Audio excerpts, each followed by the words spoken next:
कभी ऐसा नहीं रहा कि मेरे मम्मी पापा ने किसी चीज़ को फोर्स किया हो कि नहीं। मेरा भी शुरुआत से फास्ट बॉलिंग में ये था कि मैं अच्छे एरिया और अच्छा स्विंग कराऊँ बॉल। मतलब क्रिकेट में ये कहा जाता है कि आप प्रोसेस पे ज़्यादा ध्यान दें, रिजल्ट की तरफ ना जाएं। टूर्नामेंट का नाम एक्चुअली में अमेय कुमार त्रिपाठी मेमोरियल के नाम पे होता है टूर्नामेंट, और प्राइज मनी टूर्नामेंट होता है और उसमें काफ़ी बड़ी बड़ी टीमें आती हैं। दिल्ली से टीमें आती हैं, हरियाणा से टीमें आती हैं। मैंने चंडीगढ़ की भी टीम देखी है। मैं गया था खुद फाजिल नगर या फिर कुशीनगर जैसे जगह पे भी इतना क्रिकेट के चाहने वाले लोग हैं कि पूरे काफ़ी मतलब प्लेयर को सपोर्ट करते हैं। वहाँ पे हूटिंग भी होती है जब आप उतना थोड़ा सा कोई पसंद तो आता ही है किसी ना किसी को, कभी ना किसी के वक्त। तो स्कूल लाइफ में मेरे भी आया था। लेकिन ठीक है, मैं अभी आज तक अपने ऑडियंस को क्या ही बताऊँ, मैं अभी तक सिंगल ही रहा हूँ। नमस्कार दोस्तों, स्वागत है आपका डिजीमैक टेलीफिल्म्स पॉडकास्ट स्टूडियो में। आज के जो हमारे गेस्ट हैं मिस्टर रोहित द्विवेदी जी, एक उभरते हुए क्रिकेटर। अभी ये मात्र 24 साल के हैं, पूरा करियर इनके सामने, पूरी लाइफ है क्रिकेट के लिए। तो इनसे गुफ्तगू करते हैं कि कैसे इस लाइन में आना हुआ और क्रिकेट को एज अ प्रोफेशन चुनना कैसे इन्होंने अपने घर वालों को कन्विंस किया कि पेरेंट्स सपोर्टिंग थे या इन्हें लड़ना पड़ा, और क्या पढ़ाई और स्पोर्ट्स मिक्स करते हैं, कैसे करते हैं, वो सारी बातें हम लोग आज जो है चर्चा करेंगे और खूब सारे इनसे बातें करेंगे। तो रोहित जी नमस्कार और बहुत बहुत स्वागत है आपका डिजीमैक टेलीफिल्म्स में। धन्यवाद। सबसे पहले तो डिजीमैक टेलीफिल्म्स का और कुणाल जी आपका कि आपने मुझे यहाँ पे बुलाने का सौभाग्य दिया। जी जी जी जी, जी। और मैं बहुत खुश हूँ कि यहाँ पे मैं पहली बार ये चीज़ कर रहा हूँ। जी तो जी इससे लोगों को प्रेरणा भी मिलेगी बिल्कुल और बिल्कुल बिल्कुल उससे काफ़ी इंस्पायर भी हूँ। भुवनेश्वर कुमार जी को, जो सबके ही पूरे इंडिया के ही बहुत अच्छे फैंस हैं, हम लोग भी, एक बॉलर है बहुत अच्छे, पेसर स्विंगर, उनको देख के आप इंस्पायर हुए कि यार मैं भी इनकी तरह बॉलिंग कर सकता हूँ या मैं भी इनकी तरह खेल सकता हूँ। तो उसके बारे में थोड़ी रोशनी डालिए और हमें बताइए कहाँ से वो जर्नी शुरू हुई कि प्रोफेशनल खेलना है आपको। ये जज्बात, ये जहन में थॉट कब आया आपके?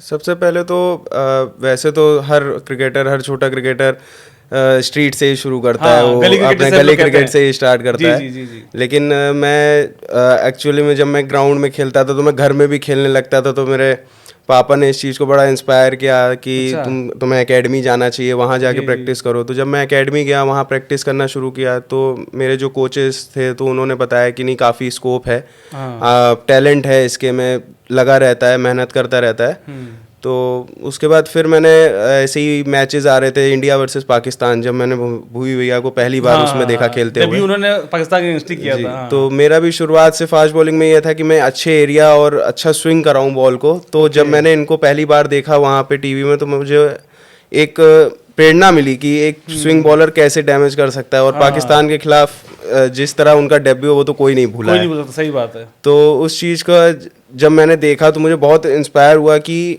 अच्छे एरिया पे और अच्छे स्विंग के साथ वो जब T20 में फेंक रहे थे तो बहुत इंस्पायर कर रहा था कि मुझे भी, और वो यूपी के थे, स्पेशली मेरठ के। तो मुझे लगता था कि नहीं, मुझे भी एक दिन यूपी के लिए खेलना है। फिर एक वो प्रोसेस शुरू होता है। तो वो फिर मैंने एकेडमी में और उस चीज़ पे भी वर्क किया। कभी कभी छोटे में आदमी उसी एक्शन को ट्राई करने की कोशिश करता है कि मैं अपने आइडल, तो वो मेरे आइडल उसी समय से बने। अच्छा। और फिर बस मैंने मेहनत करना स्टार्ट करे उसी से। तब मैंने 2013 में उनसे पहली बार मैंने उनको लाइव देखा मेरठ के ग्राउंड में, हमारा अंडर 16 का कैंप लगा था। अरे अच्छा, वेरी गुड। तो उससे और प्रेरणा मिली हमको। जी जी। तो ऐसा भी हुआ है क्या, आप उनसे मिले हैं या उनके साथ खेलने का मौका भी मिला है क्या आपको? जी, अभी करंट में जब मैं रणजी ट्रॉफी में अभी मैं जब सेलेक्ट हुआ, तो सैयद मुश्ताक अली में भुवनेश्वर कुमार हमारी टीम के हिस्सा रहते हैं। वो तो रणजी ट्रॉफी प्लेयर हमेशा खेलते ही आ रहे हैं। तो एक होता है कि इतने बड़े प्लेयर को जिस समय मैं आइडल, जिस समय मैंने टीवी में देखा उनको पहली बार, और एक था मन कि मुझे खेलना है इनके साथ ग्राउंड शेयर करना है। तो आज वो मेरे साथ हैं। और यूपी T20 लीग में मैंने 2023 में हमारी टीम के वो वाइस कैप्टन थे, नोएडा सुपर किंग्स के। अच्छा। तो उनके साथ मैंने फील्ड पहले बार शेयर करी मैच में। वो मेरे मिड ऑफ पे बगल पे खड़े हुए हैं और उनसे काफ़ी कुछ सीखने को मिलता है। और मतलब he is a genuine person, मतलब डाउन टू अर्थ, और बहुत सपोर्टिव है कि मतलब क्या कर सकते हो आप। जो यंग बच्चे, यंगस्टर्स हैं, उनको मतलब बूस्ट अप करते होंगे बातों से, अपने बहुत सब चीज़ों से काफ़ी। जी जी जी। तो उनसे बहुत प्रेरणा मिल रही। तो वो एक प्रेशर नहीं था, एक गर्व था कि हम एक इंडिया प्लेयर के बगल में हम आप खड़े होकर बॉल डाल रहे हो। हमारे आइडल है जिनको हम देख के इंस्पायर हुए, हमारे बगल में खड़ा हुआ फील्डिंग कर रहा है। आप ये बताइए, आपने सबसे पहले एकेडमी कौन सी मतलब ज्वाइन करी, यहाँ लखनऊ में या कानपुर में? कौन सी एकेडमी में ज्वाइन किया था आपने सबसे पहले? कानपुर में तो मेरे फादर की पोस्टिंग थोड़ा सा वो रहती है, मतलब फ्लक्चुएट होती रहती थी। तो उस समय पापा की पोस्टिंग हमारे कानपुर में थी। जी जी। तो वहाँ पे मेरा बर्थ हुआ। तो उसके बाद लेकिन हम पहले सुल्तानपुर में भी रहे। अच्छा। उसके बाद फिर हम लखनऊ परमानेंटली शिफ्ट हो गए। ओके। तो लखनऊ में ही हमने, मतलब पापा ने उस चीज़ को वो किया, तो लखनऊ में ही स्टार्ट किया था मैंने एक्चुअल में क्रिकेट खेलना। एक बेसमेंट था, उसी में लगा रहता था सुबह शाम। देन पापा ने कहा कि मैं ग्राउंड में जाना चाहिए, तो ग्राउंड में गया। तो ग्राउंड में फिर मैंने उस चीज़ को जब स्टार्ट किया, तो लखनऊ में ही हमारे अभिजीत सिन्हा क्रिकेट एकेडमी, घर के पास हमारी एकेडमी थी। तो वहाँ पे गए।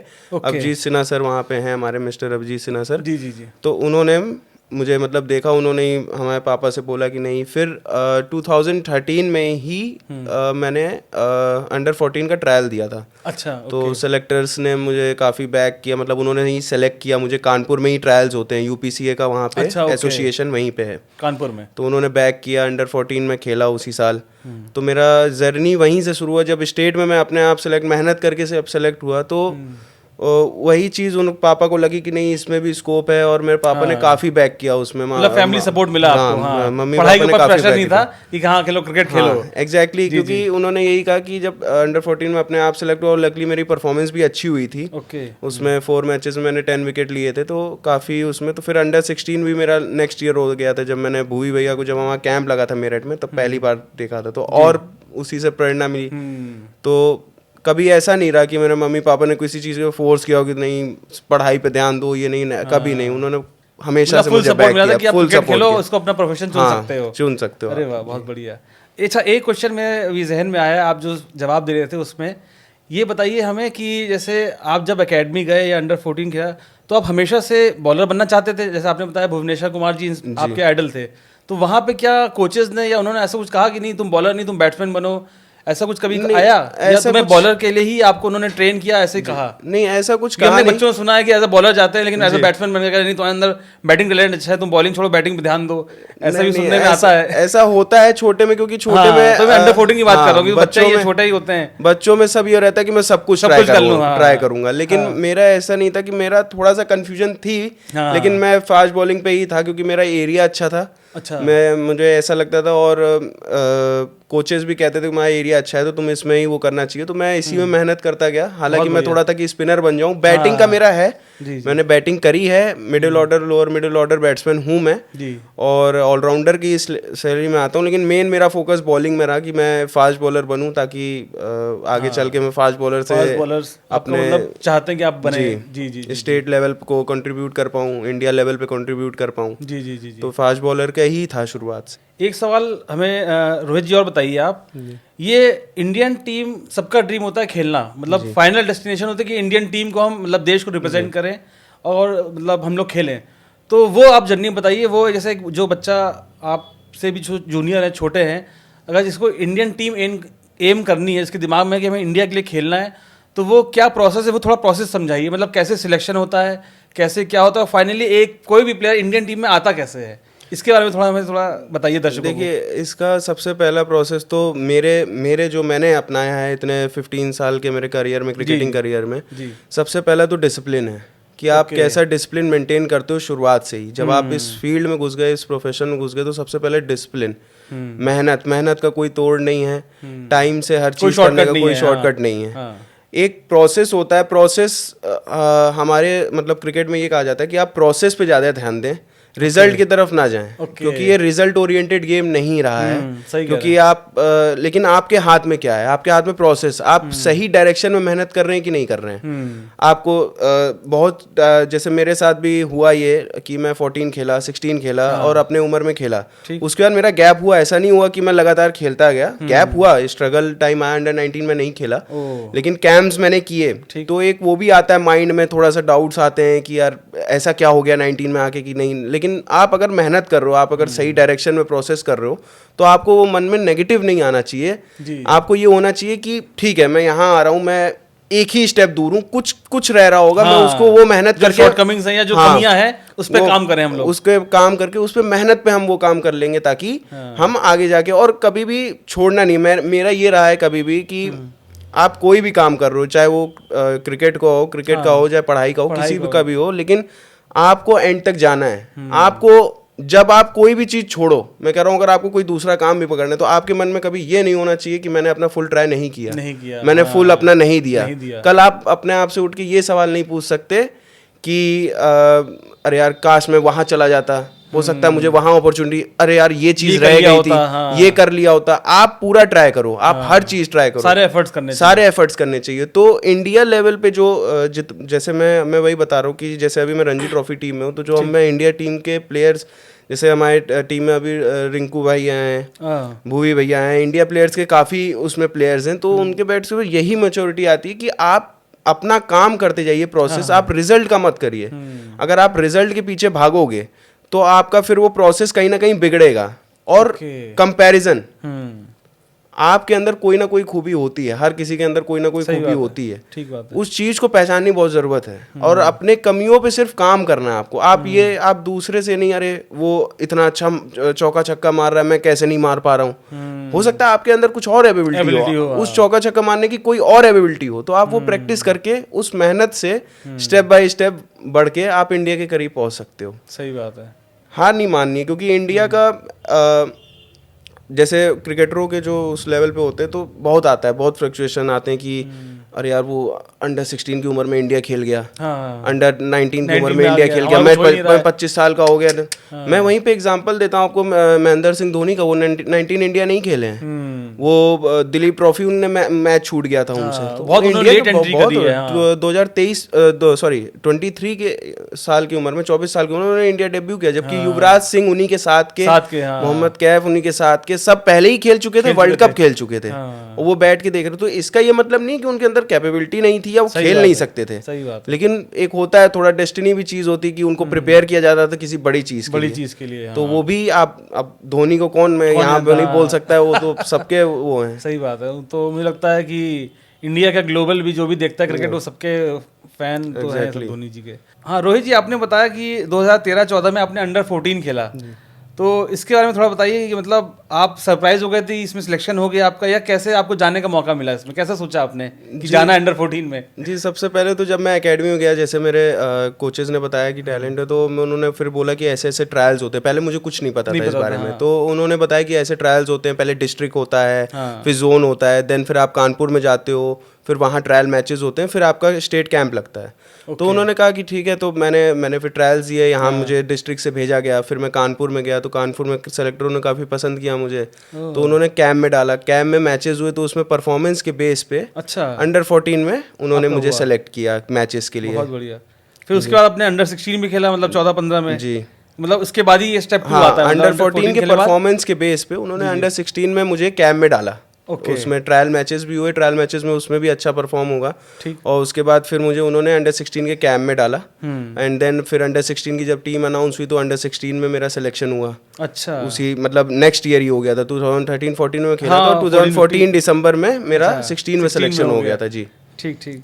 फिर इस पे आते हैं, इसके बाद अंडर 19 पे, ये आपका हुआ 17 से 20, 3 साल में आपका अंडर 19 में। तो इसके बारे में बताइए। इसमें यही चीज था कि अंडर 19 में जब मैं गया तो काफी मैंने कैंप्स किए, इसमें 3 साल उसमें जैसे लिखा हुआ है कि 2017 से 20 में कैंप किया, लेकिन जिस साल मेरा ऑलमोस्ट सिलेक्शन हो, दुर्भाग्यवश कोविड आ गया था, उस साल मैचेस नहीं हो पाए। 2020, 21, 22 में 3 साल हमारे मैचेस नहीं हुए, बीसीसीआई ने नहीं अलाउ किया 2 साल, तो अंडर 19 में फिर नहीं खेल पाया, जबकि उसमें परफॉर्मेंस मेरी बहुत अच्छी हो गई थी, मैं टीम में जाने ही वाला था, लेकिन वो कोविड की वजह से फिर मैं तो अंडर 19 मेरा ऐसे निकल गया। अच्छा, फिर उसके बाद जब मैं वही चीज़ मैं बता रहा हूँ कि जब वो आया तो इसके बाद अंडर 23 आ गया, तो मतलब मैं टेक्निकली अंडर 16 से फिर मैं अंडर 23 में आया। तो अंडर 23 में ये था कि थोड़ा सा एज ग्रुप बढ़ी, तो आप फिर उसमें मैंने मेहनत करना शुरू करी 23 के हिसाब से, कि आपको चीज़ें उसमें थोड़ा सा वो करनी पड़ती कि अंडर 23 में आपके कुछ रणजी ट्रॉफी प्लेयर्स भी खेलते हैं। इसमें अलाउ होता है, अंडर 23 का रूल है कि आप 5 प्लेयर्स रणजी ट्रॉफी के खिला सकते हो। तो उसमें फिर मैंने उसकी तैयारी शुरू करी। तो एक फर्स्ट ईयर तो 23 में मेरा नहीं हो पाया था। लेकिन फिर जब मैं दूसरे साल 2023 में जब मैं गया, 2022 में दिया था मैंने, फिर 2022 में 25 कर दिया गया था कोविड की वजह से, कि ताकि बच्चों का घाटा ना हो। हाँ। लेकिन 2023 में फिर इसको 23 कर दिया गया। अच्छा। तो अंडर 23 मेरा जब मैंने उसमें मुझे ब्रेक थ्रू मिला, मतलब ऑलमोस्ट अगर आप अंडर 19 और वो मिलाएंगे तो 2016 से लेके 2023 में कोविड के चलते भी 7 इयर्स का गैप हो गया मुझे उत्तर प्रदेश क्रिकेट एसोसिएशन से खेले हुए। हाँ। तो 23 में जब मेरा सिलेक्शन हुआ तो उसमें मेरा अच्छा परफॉर्मेंस हुआ। पहले साल 2 मैचेस में मेरे 11 विकेट थे। अच्छा। उसके बाद फिर नेक्स्ट ईयर भी मुझे अंडर 23 में ही रखा गया। उसमें मैं टोटल मैंने 6 मैचेस खेले अंडर 23 के और मेरे 14 विकेट्स हैं। अच्छा। तो उसी के बेस पे आज मैं सिलेक्शन पे, तो अंडर 23 के बाद आपका रणजी ट्रॉफी होता है। ओके। तो रणजी ट्रॉफी जब होता है तो आपको उसी लेवल की मेहनत करनी पड़ती है। रणजी ट्रॉफी मतलब इंडिया लेवल के प्लेयर्स खेलेंगे आपको। सारे प्लेयर उसमें जब जो इंडियन टीम में भी खेलते हैं वो भी खेलते हैं। हमारे टीम में खेल रहे हैं, भूवी भैया खेल रहे हैं, रिंकू भैया खेल रहे हैं। तो उनके साथ अब अगर आप उनके साथ हो तो आप उस लेवल की मेहनत और उस लेवल का आपको माइंडसेट रखना पड़ता है वहाँ खेलने के लिए, कि अब क्योंकि आप close to IPL and close to India हैं। क्योंकि अगर आप यहाँ परफॉर्म करोगे तो आपको आईपीएल में सिलेक्शन होगा, आपका इंडिया में सिलेक्शन होगा। बिल्कुल सही कहा है। तो काफी लंबा जर्नी है। Under 14, under 16, then under 19, then under 23, then Ranji trophy. फिर रणजी ट्रॉफी में ही परफॉर्म करना है। यहाँ पे आपके पास सिर्फ एक ही ऑप्शन है, आप सिर्फ मेहनत, अपना डिसिप्लिन और प्रोसेस को रखते हुए आपको ये काम करते रहना है, ताकि आपको इंडिया लेवल तक अगर पहुंचना है तो वो एक उसमें थ्रू में ही जाएंगे आप। सिलेक्टर्स जो है थोड़ा फेवरिज्म या पक्षपात करते हैं, क्या ये चीज़ कभी आपने फील करी या आपने कभी इसको फेस किया क्या? नहीं सर, मैंने तो ऐसा कुछ, मुझे तो नहीं लगता मैंने फेस किया है। क्योंकि मुझे इतना मालूम है कि जितना मैं जो अपने पे, मुझे इतना पता है कि मेरे हाथ में मेहनत है। अगर ये होता भी हो, मुझे नहीं आइडिया, क्योंकि मेरे साथ नहीं हुआ और मुझे ऐसा लगता नहीं है। लेकिन अगर आप मेहनत करेंगे तो वो आप कहीं, कोई आपको वहाँ पे रोक नहीं सकता। ऐसा पक्षपात होता नहीं है मेरे हिसाब से तो। लेकिन आपको मेहनत करनी है इसमें, सिर्फ आप मेहनत ही एक तोड़ है। मेहनत आप करेंगे तो आपको मिलेगा, ये चीज़ है। आप अगर मेहनत सही तरीके से, दिल से, ईमानदारी से, सबसे मेन चीज़ ईमानदारी से कर रहे हैं, दिखाने के लिए नहीं कर रहे हैं, तो आपको इसमें ज़रूर सक्सेस मिल सकता है। हमें ये बताइए, जैसे आप इतना आपने मैच खेला है और अभी रणजी ट्रॉफी सैयद मुश्ताक भी खेल रहे हैं, तो पूरे इंडिया में सबसे अच्छा मतलब ग्राउंड कौन सा लगता है आपको, कि या आपका कोई ऐसा ड्रीम ग्राउंड यार मुझे यहाँ खेलना है? जैसे मुंबई में वानखेड़े में सुनते हैं वो अच्छा है, या ईडन गार्डन्स कोलकाता का, ऐसा कोई स्टेडियम में ग्राउंड जहाँ आपको खेलने में अच्छा लगा हो, या आपने खेला हो, आपको फील आया कि हाँ ये ग्राउंड बहुत ही अच्छा है, मतलब बॉलिंग विकेट है, अपना फेवर भी कर रहा है, ऐसा कुछ कोई मेमोरी बताइए कोई। वैसे तो टिपिकली हर जगह मैं खेलना चाहता हूँ। मुझे सारे ग्राउंड्स में, अभी जहाँ जहाँ मैं नहीं खेला मैं खेलना चाहता हूँ इंटरनेशनल, और इतने बड़े बड़े लेजेंड्स वहाँ खेले हुए हैं। बिल्कुल। लेकिन बेसिकली मैं थोड़ा सा, अगर एज अ फास्ट बॉलर आप पूछोगे तो धर्मशाला में कहना चाहूँगा, क्योंकि धर्मशाला के पहाड़ों में है, थोड़ा सा फ्रेंडली हो सकता है फास्ट बॉलर्स के लिए। बाकी तो मैं ऐसे मुंबई में, आपका कलकत्ता में और हर जगह खेलना चाहता हूँ, क्योंकि वो सब लेजेंड्स वाले ग्राउंड्स, वहाँ सब लेजेंड्स खेल के गए हैं। वो ग्राउंड बहुत अच्छे हैं इंडिया में, जितने भी हमारा लखनऊ लेवल के होते हैं वो सब जी। हमारे लखनऊ में इकाना में जब मैंने यूपी T20 जो लीग हमारी 2023 से स्टार्ट हुई है, उसने भी एक मुझे ब्रेक थ्रू दिया था उस साल। नोएडा सुपर किंग्स में पहले साल हुआ था, जब मेरा गैप हो गया, जब ये कोविड के बाद वही लीग, उन्होंने काफ़ी प्लेयरों को उन्होंने बनाया है।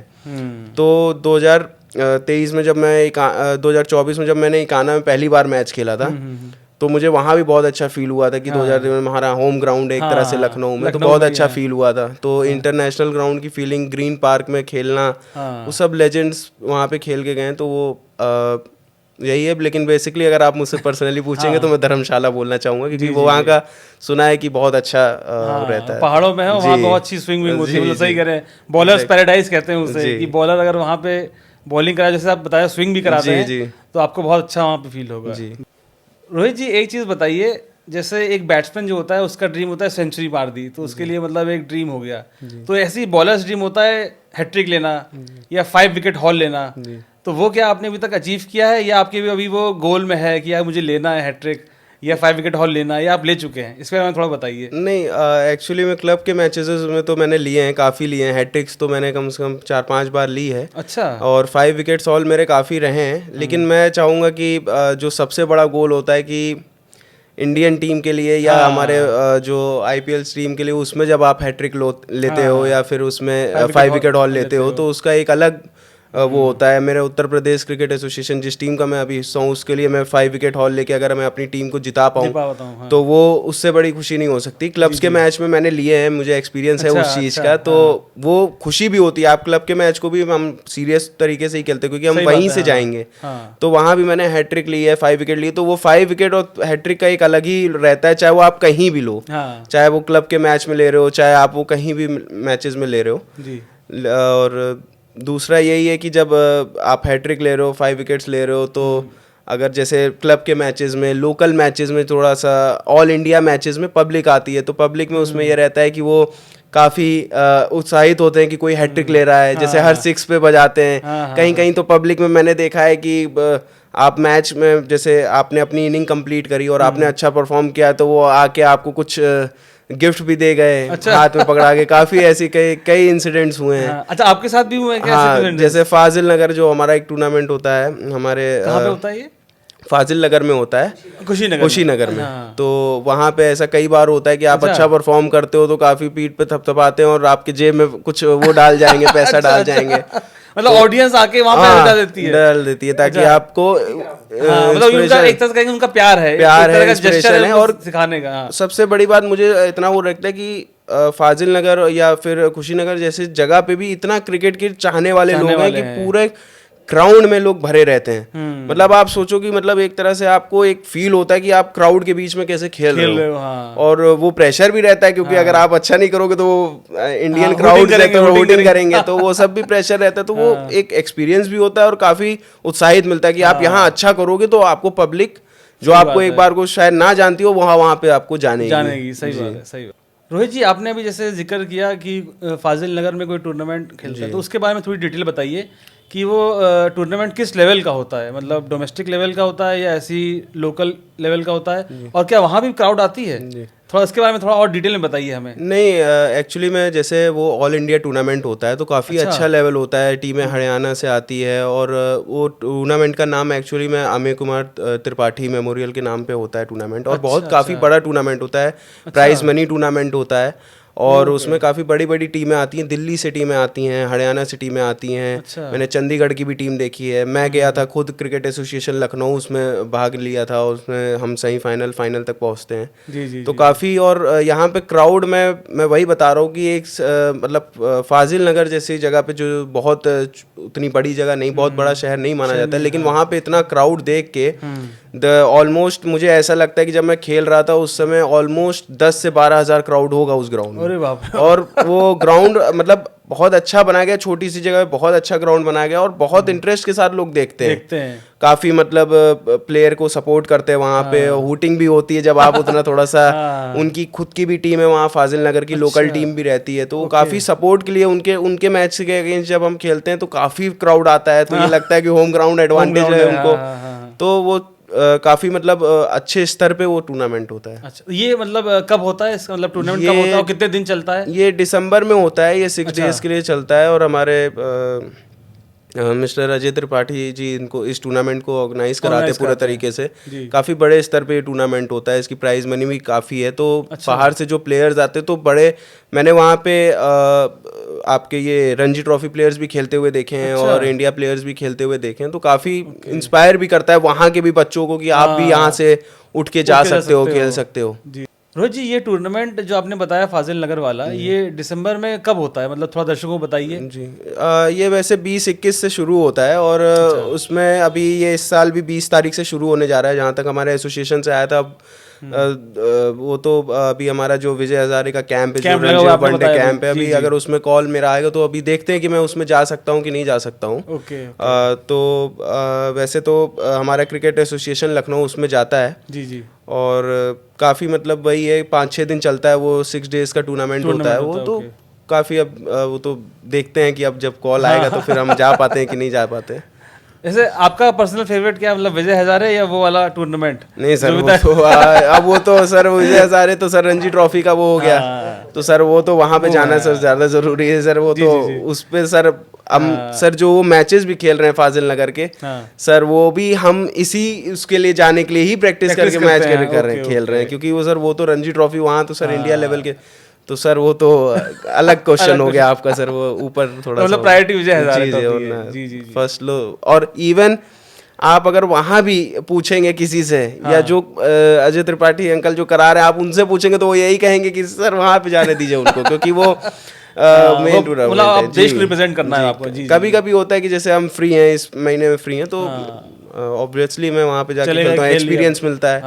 तो लोकल मतलब यही है कि ऑल इंडिया टूर्नामेंट्स और टीमें आ रही हैं, बीसीसीआई से एफिलेटेड वो टूर्नामेंट है। जी जी। तो सॉरी यूपीसीए से एफिलेटेड वो टूर्नामेंट है, तो यूपीसीए की नज़र रहती है कि जैसे अभी हमारा कैंप लगा है, तो यूपीसीए की नज़र रहेगी कि इस मैचेस में उसने कैसा परफॉर्म किया ऑल इंडिया टूर्नामेंट, क्योंकि अगेंस्ट टीम आपकी बाहर की टीम है, जैसे दिल्ली के क्रिकेट एसोसिएशन की आ रही है, हरियाणा क्रिकेट, तो आप उनके अगेंस्ट परफॉर्म करोगे, तो जैसे Vijay Hazare camp, Ranji trophy camp, अंडर-23 कैंप, तो उस लेवल पे जो लड़के उनको होते हैं, तो वो उसको उनकी मदद करता है कि मतलब ये यहाँ भी जाके परफॉर्म कर रहा है, तो हम इसको अपने टीम में लेते हैं।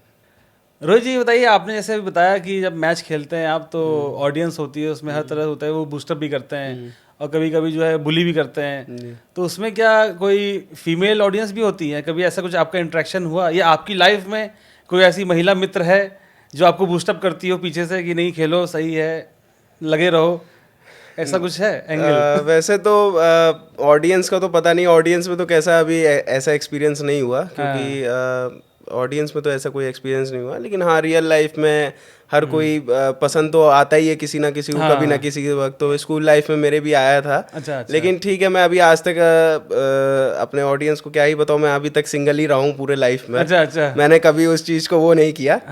तो किसी को ना ही फोर्स करता हूँ, ऐसा नहीं है कि मैं पसंद हूँ वो नहीं मुझे पसंद कर रहा हूँ तो मैं किसी को फोर्स करूँ कि ना करूँ। लेकिन ठीक है, वो मेरे लाइफ में ऐसा हुआ है कि वो उन्होंने काफ़ी, जब भी जितनी भी बात करी थोड़ी बहुत भी उन्होंने मोटिवेट किया, और मतलब अच्छा ही वो हो रहा है। लेकिन कभी वैसा मेरा कभी रिलेशनशिप नहीं रहा भाई। तो क्या आप सोच रहे हैं मतलब क्रिकेट के साथ साथ, क्योंकि क्रिकेटर सबका होता है कि गर्लफ्रेंड हो या बनाए, या उसको हम फ्यूचर वाइफ बना सकते हैं, कभी ऐसा सोचा है आपने कभी? क्या जी, अब ऐसा अभी तक तो कोई मेरे लाइफ में ऐसा कोई आया नहीं है। अच्छा, लेकिन हाँ, लेकिन अगर आप सोच की बात करेंगे तो जाहिर सी बात हो, मैं लड़का हूँ, यंगस्टर हूँ, तो थोड़ा सा रहता ही है, मन तो रहता ही है। लेकिन मैंने कभी उस चीज को अपने ऊपर हावी नहीं होने दिया कि फोकस क्रिकेट पे ही रखा कि ठीक है, कोई अगर लाइफ में आएगा, कोई पसंद करेगा, कोई इस चीज को मुझे और बूस्टअप करेगा, तो मैं जरूर मतलब मैं भी ये नहीं है कि मैं सेल्फिश नहीं हूँ, प्यार और केयर तो रहेगा ही हमेशा से, तो वो चीज़ हमेशा से रहेगी, ऐसा नहीं है। बहुत बढ़िया।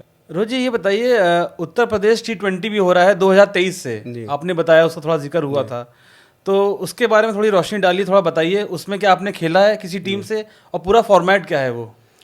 जी, जैसे मैंने बताया कि हमारा जब 19 का गैप हुआ, तो हमारे डोमेस्टिक सीज़न जो अंडर-23 और रणजी ट्रॉफी से पहले एक टूर्नामेंट स्टार्ट हुआ 2023 में, हमारे एसोसिएशन ने कराया। हमारे जो राजीव सर इसके वो हैं, हमारे राजीव शुक्ला सर उसके वो हैं, उन्होंने काफ़ी इस चीज़ को लाया कि और जो यंगस्टर्स जिनको मौका थोड़ा सा कम मिल पा रहा है, तो वो अपना प्रतिभा इसमें दिखा सकें। और ये बहुत बड़े स्तर पर स्टार्ट हुआ था। पहला तो इसका पहला सीज़न 2023 में हुआ था कानपुर में। अच्छा। तो मुझे भी इसमें टीम में नोएडा सुपर किंग्स ने पिक किया था, और अच्छा, आप सिलेक्ट हुए थे 2023 में? जी, 2023 में पहले साल से मैं खेल रहा हूँ इस लीग को। तो नोएडा सुपर किंग्स में मुझे खेलने का मौका मिला था, जिसमें मैंने बताया आपको कि भूवी भैया इसमें वाइस कप्तान थे, हमारे कप्तान नीतीश राणा थे। अच्छा। तो इसमें मुझे एक ही मैच मिला था, 1 विकेट मिला था मुझे, लेकिन उसका जो एक्सपीरियंस था काफ़ी, T20 में लाइट्स में हम लोग को खेलने को उतना नहीं मिलता, उसी लेवल पे जाके मिलता है। तो वही चीज़ हमारे सपोर्ट करने में था कि हम इसमें अच्छा परफॉर्म करेंगे, तो इस पे नज़र IPL के जो स्काउट्स होते हैं, जो यंगस्टर्स को उठाते हैं डोमेस्टिक से, उनकी नज़र भी इस पे पड़ने लगी कि इसमें भी और इस टूर्नामेंट पे, क्योंकि ये बहुत बड़े स्तर पे हो रहा है कि यूपी T20 हो रहा है, यूपी में जितने भी स्टेट है सब वो हो रहा है, तो इस पे नज़र पड़ती है। तो इसमें ये कि अगर आप इसमें अच्छा परफॉर्म करना हो तो आप IPL के भी क्लोज हो, आप इवन आप IPL में सेलेक्ट हो जाए अगर इसमें आप टॉप परफॉर्मर रहते हो, क्योंकि उसमें आपकी नज़र होती है, क्योंकि T20 लीग है ये, और IPL भी T20 फॉर्मेट है, तो उसमें आदमी इसमें वो रहता है। फिर 2024 में थोड़ा सा और बड़ा हुआ, 2025 में ये और बड़ा हो गया, इवन 2024 से इसमें काफ़ी प्लेयर हमारे यूपी T20 से सेलेक्ट हुए। अच्छा। 6-7, और मैं भी इसमें कोशिश कर रहा हूँ थोड़ा मैचेस जब मैं इसमें भी परफॉर्म करूंगा तो हम आईपीएल में डायरेक्ट जा सकते हैं। तो ये बहुत अच्छा प्लेटफॉर्म है यंगस्टर्स के लिए और ऊपर जाने के लिए, आईपीएल में जाने के लिए, इंडिया खेलने के लिए। और T20 फॉर्मेट पे होता है तो काफ़ी चीज़ें इसमें सीखने को मिलती है। 2024 में फिर ऑक्शन हुआ था। अच्छा। उसमें मुझे गोरखपुर लायंस ने 3.5 लाख में पिक किया था। उसके बाद उन्होंने मुझे 2025 में बैक किया, रिटेन किया उन्होंने मुझे। तो काफ़ी इसमें इसका बेनिफिट है। आप परफॉर्म कर सकते हो, लाइव मैचेस आते हैं, लोगों की नज़र होती है, लोग आपको जानते हैं इसमें। तो ये बहुत अच्छा प्लेटफॉर्म है उस चीज़। और जैसे आपने बताया एक आईपीएल के स्काउट्स भी मतलब नजर रखते हैं। नजर रखते तो उससे भी सिलेक्ट हो सकते हो, आईपीएल में भी सिलेक्ट हो सकते हो। आईपीएल में भी सिलेक्ट हो सकते हो आप। ओके। तो ये बताइए, क्या आपने कुछ ऐसी प्रिपरेशन कर रखी है क्या कि अगर मैं इंडियन टीम में आ जाता हूँ या सिलेक्ट हो जाता हूँ तो मैं ऐसा करूँगा, ये करूँगा? कुछ ऐसी प्रिपरेशन या सेलिब्रेशन का कुछ सोच रखा है आपने? नहीं, ऐसा तो मैंने अभी तक तो नहीं सोचा। मैंने ये सोचा था कि हमारा अगर आईपीएल या इंडिया टीम में हो जाता है तो एक होता है कि सबसे पहले तो मैं अपने मम्मी पापा को धन्यवाद दूंगा हर जगह जाके, अगर मुझसे कोई ऐसे कभी भी पूछेगा। और दूसरी बात ये कि उनके लिए मैं जितना हो सकूँगा करूँगा, क्योंकि हर क्रिकेटर की लाइफ में उनके मम्मी पापा बहुत अहम रोल निभाते हैं। और दूसरा ये कि जितना उन्होंने समय इस चीज़ पे दिखा दिया कि जैसे हम डाउन हो रहे हैं तो वही बैक कर रहे हैं। आपकी चीज़ें जो इक्विपमेंट्स हैं आजकल आप क्रिकेट्स में देख रहे हैं कितने महंगे हैं, और वो उस चीज़ को लाके देते हैं आपको। तो वो सब चीज़ें आपको दिमाग में रख के ऑब्वियसली उनको खुशी होगी। मैं बस मेरा जो ये है कि मेरा पर्सनली ये है कि खुश तो मैं भी होऊंगा अंदर से, लेकिन मेरे मम्मी पापा जो गर्व फील करेंगे उससे बेहतर खुशी मेरे लिए कुछ नहीं होगी। चाहे वो आईपीएल हो, चाहे वो इंडिया टीम हो, तो उससे खुशी वो नहीं होगी। और जहाँ पे वो जाएंगे प्राउड से देखेंगे कि ये हमारा लड़का है, सिलेक्ट हो गया है। अभी तक जैसे रहता है कि सब आप अपने मम्मी पापा के नाम से जाने जाते, तो जब आपके नाम से उनको जानेंगे तो आपको उससे ज्यादा प्राउड और खुशी का मोमेंट कुछ नहीं हो सकता। किसी मतलब पेरेंट आपके उससे मतलब पेरेंट्स को जाना जाता है तो उससे उनका लड़का है तो सिलेक्ट हो गया। जी बिल्कुल। तो रोहित जी बहुत बहुत अच्छा लगा, आपने इतना समय दिया, अपने कीमती मतलब समय निकाला। नेट्स का आपका समय था, आपने उसको स्किप करके यहाँ आए, हमको थोड़ा समय दिया। और चलते चलते बस एक छोटा सवाल और पूछते हैं। जैसे आप बॉलर हैं जी, आपका फास्ट बॉलर है, तो उसमें कोई स्पेशल डाइट या कुछ आप फॉलो करते हैं रूटीन जो बच्चे आने वाले यंगस्टर्स को और इंस्पायर कर सकता है कि ये डाइट करिए और ये चीज़, ये मतलब स्ट्रेचिंग या ऐसी कोई एक्सरसाइज जो मतलब शोल्डर को या आर्म को आपके फोकस करे, ऐसा कुछ बता के जो है? नहीं, वैसे तो मैं आपको बताऊं कि आपने बहुत अच्छा सवाल पूछा। दूसरा और ये सबसे बहुत इंपॉर्टेंट चीज़ है एक फास्ट बॉलर के लिए और सारे क्रिकेटर में, लेकिन फास्ट बॉलर के लिए बहुत इंपॉर्टेंट है, क्योंकि आप जो लोड डाल रहे हो एक पर डे आपका लोड बढ़ रहा है, तो उसके लिए आपकी डाइट बहुत इंपॉर्टेंट है, आपकी एक्सरसाइजेज, आपका रूटीन बहुत इंपॉर्टेंट है कि आप कितना अपनी रिकवरी कर रहे हो। रिकवरी के आजकल बहुत सारे वो आ गए हैं, मसाजेज आ गए हैं, आइस बात हो गए हैं। तो स्पेशली डाइट का ये है कि डाइट, मेरा जो पर्सनल पर्सपेक्टिव है, डाइट आपको उस हिसाब से लेना चाहिए कि आपको बॉडी में कितना वो रिकवरी दे रहा है, आप कितना प्रोटीन ले रहे हो, कार्ब्स ले रहे हो। हालांकि वो न्यूट्रिशंस बताते हैं आपको, लेकिन जितना आप उसको वो कर रहे हो, जिम्स जो आप सेशन कर रहे हो वो कितने आवर्स के हो रहे हैं, जिम में कौन सी एक्सरसाइज, जैसे हमारे क्रिकेटिंग में थोड़ा फंक्शनल एक्सरसाइज, थोड़ा पावर एक्सरसाइज की ज़्यादा ज़रूरत पड़ती है ताकि, और इंजरी प्रिवेंशन के लिए आपको ये रिहैब एक्सरसाइजेस करना भी ज़रूरी होता है, ताकि शोल्डर मोबिलिटी हम लोग कहते हैं, मोबिलिटी मतलब स्ट्रेचिंग्स हो गई, थोड़ा सा उसमें मूवमेंट्स हो गए फ्री वेट बॉडी वेट से, ताकि आपकी बॉडी फ्लेक्सिबल हो, स्ट्रेचेबल हो, ताकि आपको ग्राउंड में जब आप उतरो तो उतना स्टिफनेस की वजह से आपको इंजरी नहीं होनी चाहिए। तो वो स्टिफनेस आती है जब आप फास्ट बॉलिंग करते हो, बॉडी टाइट होती है, तो उसको आपको रिकवर करने के लिए जो चीज़ें हैं वो चीज़ें मैं आपको बता रहा हूँ। ये आइस बात, मसाजेस, मोबिलिटी एक्सरसाइजेज, ये करना बहुत ज़रूरी है। और सेम टाइम पे डाइट बहुत इंपॉर्टेंट है, क्योंकि वो आपको फ्यूल का काम करती है कि आपको वो चीज़ अगले दिन कैसे फील कराती है कि आप आज क्या खा रहे हो तो कल वो आपको कैसा देगा। और सारा के लिए स्टेमिना का भी है। एग्जैक्टली। तो ऐसा सुपर फूड या कुछ खाएं जिससे मतलब स्टेमिना आपका रहे? सुपर फूड तो नहीं कहूँगा, लेकिन बस ये कहूँगा कि घर की हरी सब्जियां और ये सब खाएं। अगर आप नॉनवेज खाते हो तो नॉनवेज खाएं, आप प्रोटीन की चीज़ें जितनी हो सके लें, कार्ब्स की चीज़ें जितनी ले सकें, हेल्दी फैट आप जितना हो सके लें, क्योंकि वो बहुत ज़रूरी है, क्योंकि आपका मसल लॉस होता है जब आप ओवरलोड करते हो अपने शरीर को। तो ओवरलोड के करने के बाद आपको थोड़ा सा हेल्दी फैट भी खाना। हेल्दी फैट का मतलब मैं जंक फूड की बात नहीं कर रहा हूँ, हेल्दी फैट का मतलब बहुत सारे हो गए, ड्राई फ्रूट्स हो गए, चीज़ हो गए डिसेंट अमाउंट में, तो ये सब बहुत ज़रूरी हो जाता है। तो रोहित जी, आपने अभी बताया जैसे अब 1-2 दिन में आपका शायद वो विजय हजारे वाला कैंप लगने वाला है जी, तो मैं बहुत बहुत आपको बेस्ट विशेस देना चाहता हूँ कि आपकी मेहनत तो है ही, बाकी गॉड ग्रेस आप उसमें सिलेक्ट हो जाएं जी। और सिलेक्ट होके जो है पहले अपना आप नाम कर ही रहे हैं यूपी का, फिर एक दिन इंडियन टीम में भी आए जी। और इंडिया को भी रिप्रेजेंट करें, इंडिया का भी नाम रोशन करें।